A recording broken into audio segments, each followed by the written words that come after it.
Chaque jour, Charles et Carole vous présentent la leçon de l'école du sabbat.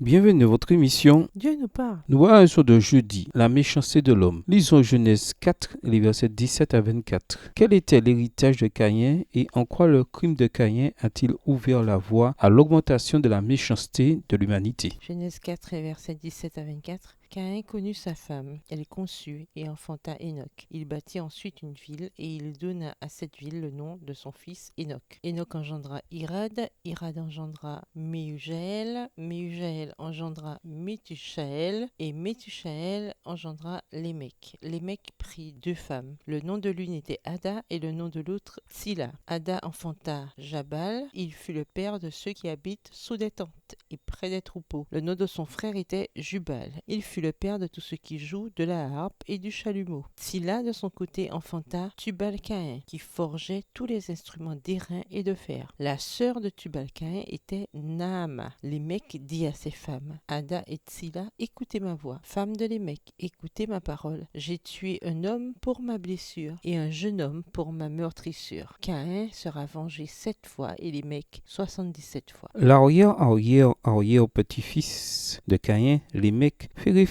au crime de Caïn dans le contexte de son propre crime. Cette comparaison entre le crime de Caïn et celui de Lémec est instructive. Tandis que Caïn garde le silence sur son unique crime, Lémec semble se vanter du sien en l'exprimant dans un chant. Genèse 4, versets 23 et 24. Tandis que Caïn demande la miséricorde de Dieu, le texte ne rapporte pas que Lémec l'ait fait. Tandis que Caïn est vengé 7 fois par Dieu, Lémec croit qu'il sera vengé 77 fois. Référence à Genèse 4, verset 24. Indique qu'il est tout à fait conscient de sa culpabilité. De plus, Caïn est monogame. Genèse 4, verset 17. Lémec introduit la polygamie, car la Bible dit spécifiquement qu'il prit 2 femmes. Genèse 4, verset 19. Cette intensification et exaltation du mal aura un impact certain sur les générations qui suivront. Juste après cet épisode du mal dans la famille de Caïn, le texte biblique rapporte un nouvel événement qui s'oppose à cette tendance. Adam connut encore sa femme. Genèse 4, verset 25 de la version Darby. Et un enfant naît de cette union, qu'Ève nomme Seth, pour indiquer que Dieu a donné une autre descendance à la place d'Abel. En réalité, l'histoire du nom de Seth précède Abel. Le nom Seth vient du verbe hébreu hachit, je mettrai, Genèse 3, le verset 15, qui introduit la prophétie messianique. La descendance messianique passera par la lignée séthite. Le texte biblique donne ensuite l'historique de la lignée messianique en commençant par Seth, Genèse 5, le verset 3, en incluant Enoch, Genèse 5, verset 21, Mathusalem et en terminant par Noé, Genèse 6, verset 8. L'expression fils de Dieu, Genèse 6, verset 2, fait référence à la lignée de Seth, car ils sont destinés à préserver l'image de Dieu, Genèse 5, les versets 1 et 4. D'autre part, l'expression les fils des humains, Genèse 6, verset 2, semble avoir une connotation péjorative avec une opposition entre la descendance de ceux qui sont à l'image de Dieu et celle de ceux qui sont à l'image des hommes. Et c'est sous l'influence de ces filles des humains que les fils de Dieu prieront pour femmes toutes celles qu'ils choisirent. Genèse 6, verset 2, ce qui indique la mauvaise direction dans laquelle allait l'humanité. Lisons Genèse 6, versets 1 à 5.